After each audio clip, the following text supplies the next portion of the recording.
It is au revoir for Portugal as Ronaldo and friends get booted out of the Euros. Roberto Martinez's men lost out on penalties to France, bringing an end to a tournament that wasn't without drama. With star players like Bruno Fernandes, Bernardo Silva and the man himself, Cristiano Ronaldo, struggling, the question now is, where did it all go wrong? Portugal crashing out of the Euros at this stage was not high on my bucket list, to be honest. And I bet Cristiano Ronaldo and his legion of fans are feeling the exact same way. But you know what? Deep down, maybe it wasn't that shocking. Let's be honest, Portugal haven't exactly been setting the stage on fire this tournament. It's crazy, right? You look at the players in that squad from Rafael Leao, Bruno Fernandes, Ruben Dias, João Cancelo, Vitinha and the legendary Ronaldo himself. And it's just insane how they managed to fumble it all. Portugal turned up in this tournament as one of the favourites after a flawless qualification campaign. They won all their matches, scoring 36 goals and conceding just 2. Then the real Euros rolled around, and those cracks started to show from the very first game. They kept it laced till the 92nd minute to grab a win at first against Czech Republic. They followed it up with a sumptuous 3-0 victory over Turkey, leaving some of us in our feelings, only to go on and lose to 74th ranked Georgia. A couple of us neutrals did enjoy the Kvaratskhelia masterclass on show, but I bet the 10 million Portuguese at home weren't mesmerised at all. And why should they? Anyone would gladly take 6 points and a spot in the knockout round, but the performances were the problem. Roberto Martinez had to come up with some magic against Slovenia. Well, we did get some magic, and it was all thanks to Diogo Costa.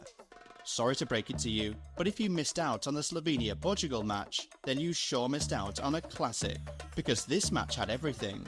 Amazing skills on show, Pepe missing his cue, Sesko fluffing his lines, Diogo Costa penalty masterclass, and of course, Cristiano Ronaldo tears.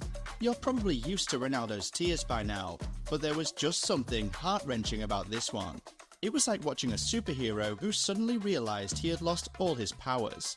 You've probably seen the picture already. Ronaldo, with tears in his eyes, being comforted by his teammates, followed by the heartbreaking scene of his mum in the stands crying her eyes out. Portugal eventually won the match at the end of the day, but the result brought up a couple of questions like, what does Roberto Martinez do with a struggling Ronaldo? Starting him in the next game was the answer, apparently. It did prove to be a costly move, as the 5-time Ballon d'Or winner was once again anonymous in their quarter-final defeat to France. There's been a lot of talk about Ronaldo's performance in this tournament and how he might have contributed to Portugal's exit. The Real Madrid legend failed to score a goal in the tournament and has only that delicious assist to Bruno Fernandes to hold on to. His performance in Germany has had everyone arguing like toddlers over the last slice of pizza. The Ronaldo fanbase is saying the likes of Bruno Fernandes, Bernardo Silva and Rafael Leao aren't setting them up enough. The other side has it that Ronaldo became something more like a burden. He didn't pressure defenders enough, took free kicks from impossible angles, failed to set up plays or even caused trouble for the other team's defence. And let's talk about those free kicks. The Ronaldo free kick used to be a thing of beauty, a guaranteed highlight reel moment. These days, it's become a prelude to a goal kick. The stats show that he has one measly free kick goal in his last 62 international games. So, what's the real reason Martinez kept Ronaldo glued to the field for most of the matches? Was he scared of benching the legend, or did he trust Ronaldo a little too much? Here's the fishy part. Portugal created enough chances to bury a whole team, but only scored 3 goals without Ronaldo registering any. It was like shooting boots took a permanent vacation from this tournament. He had a failed attempt of 23 shots on goal.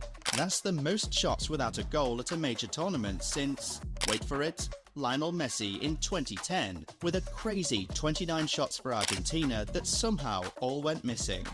Where did it all go wrong, you ask? Some folks are saying Ronaldo's starting spot wasn't earned and was all about his legendary name. I don't know, because that sounds kinda harsh, especially when you realise Ronaldo fired off 10 goals in the qualifiers. Man looked ready to go. He had just rounded off the season in Saudi Arabia as the highest goalscorer. There was no stopping this guy. Well, that was what we thought until life happened, I guess. The question begging for an answer now is, was Ronaldo lacking good passes and support from his teammates? Or has his playing ability just gone downhill? Let me know what you think in the comment section. So, what's next for Cristiano? Ronaldo had already spilled the tea and said that this would be his last Euros. But the real question is, will he be leading Portugal to the World Cup at 41? There's talk in the press that he has one more in him. And while some fans wouldn't mind one more tournament magic from Ronaldo, they wouldn't mind seeing Martinez pack his bags too. Portugal's Euros journey was a disaster zone, and guess who's getting most of the blame? Ronaldo. Where's the outrage for the guy calling the shots? How does he do it though? This dude keeps landing dream jobs despite a history of flops with different teams. Is there a secret manager black market we don't know about? A good manager needs to step up and make the tough calls, but Martinez seemed to vanish when it was time to make those calls during this tournament. The dude wouldn't even dare bench Ronaldo, let alone make him a super sub. Come on, a little rest wouldn't have hurt the 5-time Ballon d'Or winner, right? He clearly needed a break from the pressure cooker and the burden of carrying the whole team on his back. But no, Martinez had to go and make things way worse. He started a visibly exhausted 39-year-old Ronaldo against Georgia. And then it got worse when it came to the knockout rounds. Remember the Slovenia game? Portugal barely scraped by on penalties after a snooze fest of a performance. But what did Martinez do? He showered Cristiano Ronaldo with praise for his resilience after taking a penalty.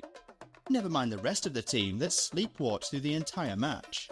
The people ate it up, praising Ronaldo's bravery. But let's be real, this was all a smokescreen by Martinez to distract from his own bad decisions. It's much easier to have everyone talking about Ronaldo's tears than the coach's questionable tactics. The next game was France. And tell me why Martinez chose to stick with a 39-year-old struggling attacker despite his shortcomings. Portugal's bench was bursting with young talent, but Martinez kept his struggling striker on for the entire 120 minutes against France. It's like they were watching a different game on Netflix. And don't even get us started on Bruno Fernandes getting the boot at some point, while Ronaldo ran around like a lost tourist with a bad map. Portugal needed a leader after their World Cup flop, a captain on the ship, and not a yes-man manager who was more interested in keeping Ronaldo happy than winning trophies. He basically fumbled the chance to ditch the CR7 obsession after the World Cup and build a fresh Portugal squad with young guns like Leao, Jota and Ramos. Sure, benching Ronaldo would have been a spicy move, enough to have the internet on fire, but let's be real, it would have also been the right one.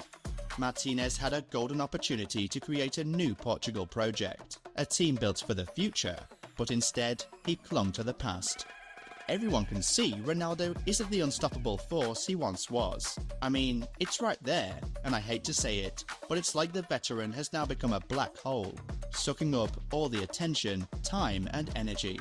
Bruno Fernandes and the team were constantly bombarded with questions about their fading captain, a distraction that clearly got old fast.